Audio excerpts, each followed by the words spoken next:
Copa no Mundo no Brasil. Esse é o tema do programa TV Câmara Entrevista de hoje. Estamos recebendo aqui o Ângelo Ananias e o Bruno Andrade. Estamos falando sobre a realização desse grande evento, um mega evento, que tem duas dimensões importantes. Uma é a esportiva, né, que a gente tem essa dimensão, mas tem uma dimensão que é política, econômica. Como que vocês estavam falando no final do primeiro bloco, essa questão das obras, o uso do dinheiro público, Ângelo?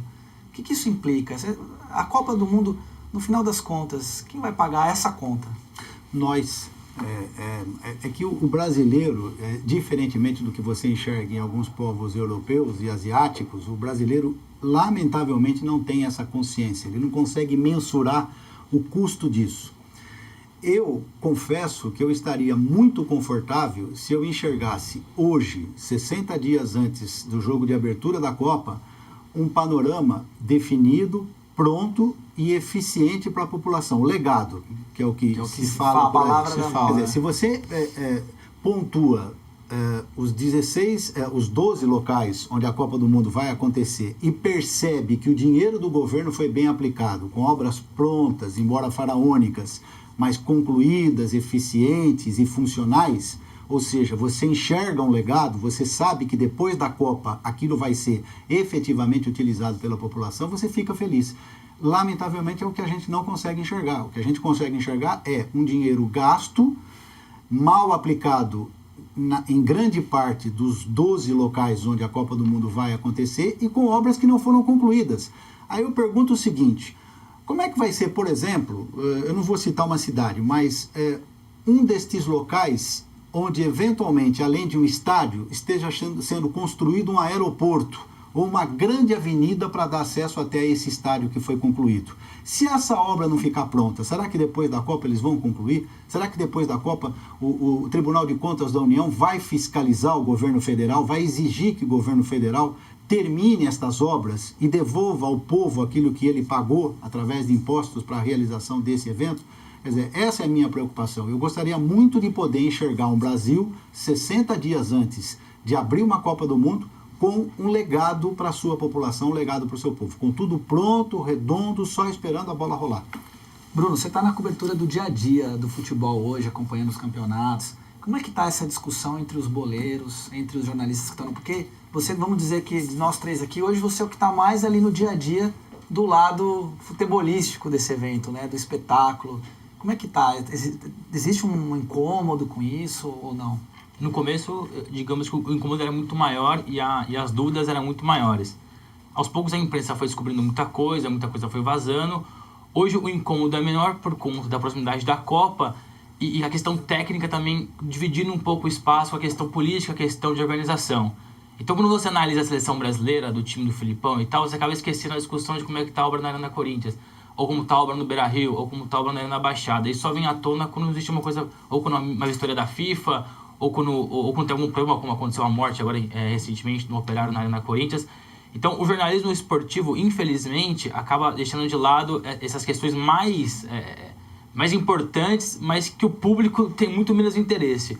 O leitor do Lance, o leitor do Diário do Jacareí, o leitor do Vale, que seja qualquer leitor, ele quer ler se a seleção está bem organizada, quem o Filipão vai convocar, quais são os 23 convocados, do que quanto entrou no estádio do Corinthians, quanto entrou no Beira-Rio, quanto entrou na Arena da Baixada. Então, é complicado para a gente lidar com esse mesmo tempo. O jornalista ele tem que informar o leitor, mas ao mesmo tempo tem que informar o que o leitor quer ler também. O Ângelo pode falar até melhor do que eu, porque ele trabalha diretamente com isso também. Como você agradar o seu leitor? O que você deve abordar? Aborda a questão política, que poucas pessoas têm interesse, ou aborda a questão técnica, que é muito mais vasto para o leitor? Então, entre os jornalistas, a discussão é ampla. É muito maior a área política do que a área técnica. Agora, entre o leitor e o internauta, o torcedor, a questão técnica é muito mais valorizada e analisada. É algo que está muito mais acessível e muito mais fácil de ser compreendido também. É mais fácil de ser compreendido. Tá certo. O documento da matriz de responsabilidade da FIFA, 51 obras, tinham 51 obras para serem executadas como legado. E só para complementar isso que você falou, 22 delas não serão concluídas até o período da Copa. E provavelmente até corre o risco de não serem concluídas depois do evento, né? A gente vai ter estádio. A questão é acreditar nos políticos brasileiros. O estádio já está ali, já se foi gasto um dinheiro, já se foi feita uma estratégia para ser aquilo ali foi feito. Então que se aproveite. É complicado falar com o brasileiro, agora que já foi feito o estrago, aproveite e tire benefícios disso. Infelizmente é assim. A Copa foi organizada em 2007. Teve tempo hábil, muito tempo para ser organizado. São quase 10, 9, 8 anos aí que você vai na Arena Corinthians hoje, é impressionante, eu brinco. Toda vez que eu vou lá é 98,8% das obras concluídas. Não é possível, esse 2,1% é absurdo. Não tem nada pronto, tá puro barro em volta, as obras de acesso não estão concluídas ainda. Como é que uma construtora divulga que está 98,8%, sendo que visivelmente você como leigo daria que 70% está pronto? A Arena da Baixada é muito pior. Falando da Arena Corinthians, a Arena da Baixada está muito mais atrasada. O Beira-Rio estava atrasado até agora há pouco. Ou seja, está muito atrasado. A gente vai ter, como eu falei no bloco anterior, a Copa vai acontecer, as câmeras vão ser fechadas ali dentro, mas em volta o torcedor vai sofrer, a imprensa para chegar vai sofrer, e a visão que o europeu vai ter do Brasil é a que eu tive na pós-confederações, um país largado, se preocupando única e exclusivamente com o futebol. E é impressionante como o dirigente brasileiro gosta de apanhar, né? Eu vou pegar um exemplo recente, e o Bruno acompanhou seguramente em loco isso, que foi esse amistoso da seleção brasileira disputado em Cuiabá, com um estádio que foi parte dele cimentada durante a tarde. O jogo aconteceu na parte da noite e tinha cimento fresco ainda no estádio. Aí eu pergunto, havia necessidade de se fazer um jogo em Cuiabá com um estádio recém-construído com a seleção brasileira para passar por isso?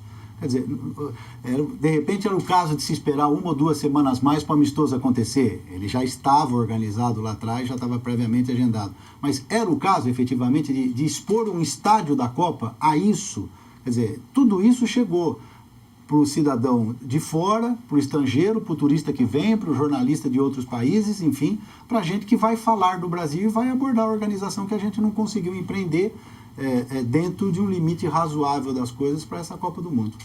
Deixa eu, só para complementar o assunto também, tivemos o Pan-Americano em 2007 no Rio de Janeiro, Copa do Mundo agora em 2014 no Brasil e teremos a Olimpíada em 2016. O que a gente pode aprender dessas obras, por exemplo, as obras do PAN? O que a gente errou ali, que a gente aprendeu e usamos na Copa do Mundo? O que a gente pode aprender dessas obras para a Copa do Mundo que podemos usar e não errar mais para a Olimpíada? Ou vocês acham que estão muito em cima? Se você tirar para o Brasil PAN, que seja, o Engenhão está interditado, o Maria Lenk fizeram um grande centro aquático para piscina e foi destruído logo depois. E tem outras 2 ou 3 obras no Rio que eu não me lembro agora de cabeça. A história do velódromo também. Que está para ser destruído de novo. Então. O Pan-Americano não pode ser exemplo para a Copa do Mundo, e espero que a Copa do Mundo não seja exemplo para as Olimpíadas, porque se as Olimpíadas tirarem por base a Copa do Mundo, a gente vai ter evento acontecendo 2 semanas antes em construção. E no fundo, quase nada do que se fez ou do que se está fazendo para a Copa do Mundo vai ser aproveitado para a Olimpíada, porque a Olimpíada é especificamente no Rio de Janeiro, né? Eu estive na época dos Jogos Pan-Americanos no Rio como turista, não fui ver evento nenhum, fui passear, fui na praia. Meu filho recebeu 2 amigos dos Estados Unidos na época e o período coincidia com a realização dos Jogos Pan-Americanos e a gente foi numa destas casas enormes que são montadas aí como ponto de encontro de turistas em Copacabana. E eu depois fiquei horrorizado quando eu tomei conhecimento que para as Olimpíadas eles vão ter que derrubar um velódromo que foi feito para os Jogos Pan-Americanos, dentro de uma mesma regra, de uma mesma concepção, quase que com as mesmas entidades organizadoras. Quer dizer, isso é dinheiro público jogado na lata do lixo. Não tem sentido. Também pequeno, né? É um tempo pequeno. Eu Eu pergunto para você, eu lanço um desafio para qualquer companheiro do Rio de Janeiro que ele possa, de repente, contra-argumentar isso que eu vou dizer. Quantos eventos aconteceram nessa praça de ciclismo, nesse velódromo, depois dos Jogos Pan-Americanos de 2007, que justifiquem a sua quase que total demolição para a construção de um outro? Não tem sentido isso. Vocês acham que isso é uma exclusividade, isso que está acontecendo agora com a Copa do Mundo, isso é uma exclusividade do Brasil ou isso também é uma característica disso que se tornou o futebol? Porque a gente está falando de um evento de uma entidade privada, a gente está falando... será que isso acontece só aqui ou a gente... tá refém Acho que de um grande negócio chamado futebol. Obras de última hora e obras necessárias são feitas no mundo inteiro. A questão é que no Brasil falta planejamento. Se você vai construir um estádio hoje, você tem que pensar que ele vai ser bom para a Copa, mas será que daqui a um ano ele vai ser bom também? Então, discute bastante os estádios que criaram, que pode ser elefantes brancos. Tudo bem, eles vão ser criados, mas poxa, já que vai ser feito um estádio, vai se gastar para ser feito um estádio grande, então que modernize o futebol da região, que invista nos clubes. Então o futebol não tem como evoluir lá dentro. Então que faça uma praça de shows, uma praça de eventos, para eventos culturais, que se aproveite. Falta planejamento. No mundo inteiro se constrói lugares, e se reformam lugares de última hora, para fazer a Copa do Mundo, para fazer a Olimpíada, Pan-Americano, que seja. É que no Brasil falta planejamento. Você constrói e não sabe o que vai fazer depois com eles. Ô Bruno, eu vou dar um exemplo para você que está a 10 quilômetros de distância aqui de Jacareí, que é a reforma do estádio Martins Pereira em São José dos Campos. Ela foi feita com dinheiro do governo federal, ela está sendo feita com dinheiro do governo federal. Boa parte dos recursos, se não a sua totalidade, é oriunda de recursos do governo federal. O estádio... O propósito da reforma no início era de que o estádio abrigasse uma das seleções que participariam da Copa do Mundo. A reforma continua, a seleção, nenhuma das 32 foi confirmada. O São José, o time profissional da cidade, caiu para a 3ª divisão e o estádio não está concluído. Aí eu pergunto para você hoje, isso não é falta de planejamento? Quer dizer, o estádio vai ficar pronto, lindo, bonito, maravilhoso, com dinheiro público, com dinheiro do governo federal, e vai servir a um time de 3ª divisão no estado de São Paulo. Não tem sentido. Então, era o tipo do dinheiro que poderia ter sido gasto se você efetivamente tivesse a certeza da presença de uma seleção no seu município, que foi o que não aconteceu. Mas se você for analisar, então, todas as 32 sedes que o Brasil vai ter, subsedes no caso para a Copa, é a mesma coisa também, é exatamente isso.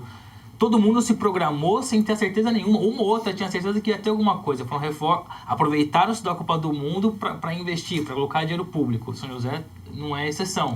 A questão é que São José se programou para, se caso não conseguisse trazer uma seleção, o que fazer com o estádio?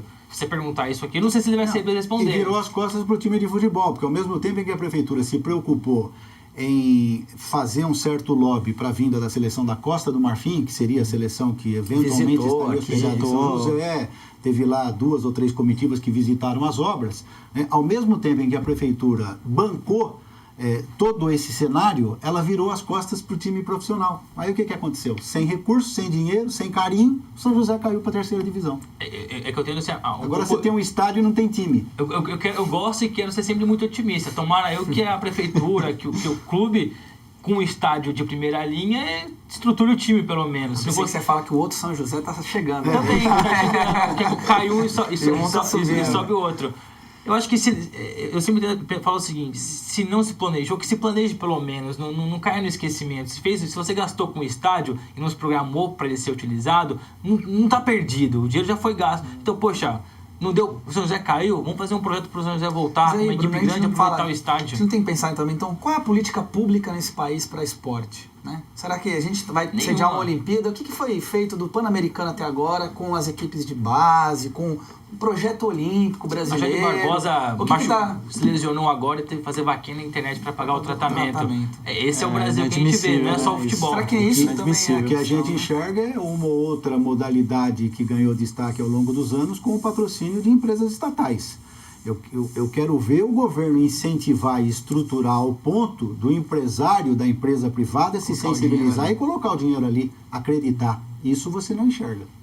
Bom, isso é um dos temas aqui do nosso programa TV Câmara Entrevista sobre a realização da Copa no Mundo do Brasil. Vamos para um breve intervalo e já voltamos.